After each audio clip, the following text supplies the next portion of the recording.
'Yan sanda sun cafke matasa su 49 waɗanda suke ɗiban ganima a yayin da gwamnati take rusau a filayen gwamnati a jihar Kano. Mai kallo da sauraron mu, idan har kana tare da mu a cikin wannan rahoto da za mu kawo maka, za ka ji mu da cewa hukumar 'yan sanda ta jihar Kano ta ce ta kama matasa waɗanda ta same su da hannu dumu-dumu da suke sace kayan al'umma da zimmar cewa wai ganima. Sannan kuma za ku ji mu da cewa gwamnatin Kano dai tana ci gaba da rushe-rushe a filayen gwamnati a inda kuma aka yi gini da bai dace ba. Sannan kuma za ku ji mu da irin yanayin da wato hukumar 'yan sanda ta jihar Kano ta kama waɗannan matasa da kuma hukunci da za ta yanke musu. Yanzu kana labarin kan riga ka saurara, amma daga bisani za ka ji mu da cikakken rahoton. Amma kafin nan, idan har wannan shine zuwanka na farko wannan tasha ta mai albarka, don Allah kada ka manta ka taimaka kai mana subscribe tare da danna alamar kararrawa, domin haka ne zai baka damar samun labarai da rahotanninmu da ma bidiyoyinmu da zarar mun daura su. Assalamu alaikum, sai a biyo mu sannu a hankali a kuma gyara zama tsabdan jin cikakken rahoton da muke dauke da shi. Rundunar 'yan sandan jihar Kano ta ce ta kama matasa 49 da take zargi da laifin kwashe dukiyar mutane a rukunin shaguna na gidan jaridar Triumph da sunan wai ganima.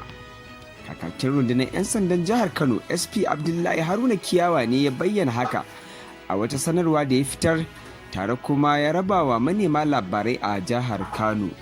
Tun bayan zuwan sabuwar gwamnatin jihar Kano ta kafa kwamitin karta kwana da zai binciki yadda wasu tsirarun mutane suka mallaki wasu kadarorin gwamnati ba bisa ka'ida ba, wanda tuni kwamiti ya fara gudanar da rushe-rushe a irin waɗannan wurare a faɗin jihar Kano. Idan ba ku manta ba dai, a cikin satin nan dai da muke ciki, gwamnatin Kano ta fara rushe-rushe a guraben da take ikirarin cewa nata ne, wato na gwamnati. A cikin guraren nan da take dai rushe-rushen nan da suka hada da rukunin wato plaza da ke kan titin wato rescos. Sannan kuma ta gudanar da irin wannan rushe-rushen dai a gurare da dama a fadin jihar Kano. Kiyawa ya bayyana cewa rundunarsu ta samu rahoton wasu mutane sun farwa sabbin shagunan gidan jaridar inda suka kwashe kayayyaki na dubban nairori da sunan wai ganima. A cewarsa, hakan ya sa kwamishinan 'yan sandan jihar Kano wato CP Muhammad Usainu Gumel ya aiki da tawagar wanzar da zaman lafiya wurin, inda kuma waɗanda ake zargi suka tsere yayin da aka kama wasu daga cikinsu. Kiyawa ya ƙara da cewa an yi nasarar samun wasu kayayyakin da matasan suka kwashe da sunan ganima da suka hada da ƙofofi da tagogi da na'urar sanyaya ɗaki ƙirar kamfanin LG da sauransu. A cewar Kiyawa, tuni aka fara ƙaddamar da bincike a kan lamarin, inda kuma kwamishinan 'yan sandan jihar Kano yake shawartar iyaye da sauran shugabannin al'umma da su gargaɗi yaransu dangane da kwashe dukiyar mutane, domin yin hakan sata ce kai tsaye, wanda kuma shari'a ta tanadi hukunci akan duk wanda ya aikata wannan laifin.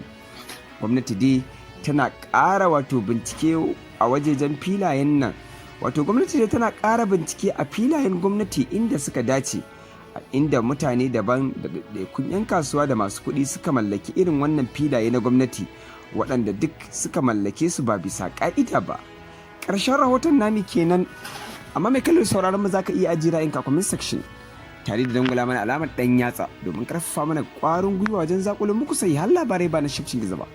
Haka kuma muna ƙara sanar da kai cewa idan har wannan shine zuwanka na farko wannan tasha tamu mai albarka, don Allah kada ka manta ka taimaka kai mana subscribe tare da danna alamar ƙararrawa, domin haka ne zai baka damar samun labarai da rahotanninmu da ma bidiyoyinmu da zarar mun ɗaura su. Sannan kuma muna godiya da yadda kuke turo mana da sakonnin fatan alkhairi da ma yadda kuke jin daɗin shirye-shiryenmu a koda yaushe. Hakan nasara ce a gare mu sosai. Mun gode.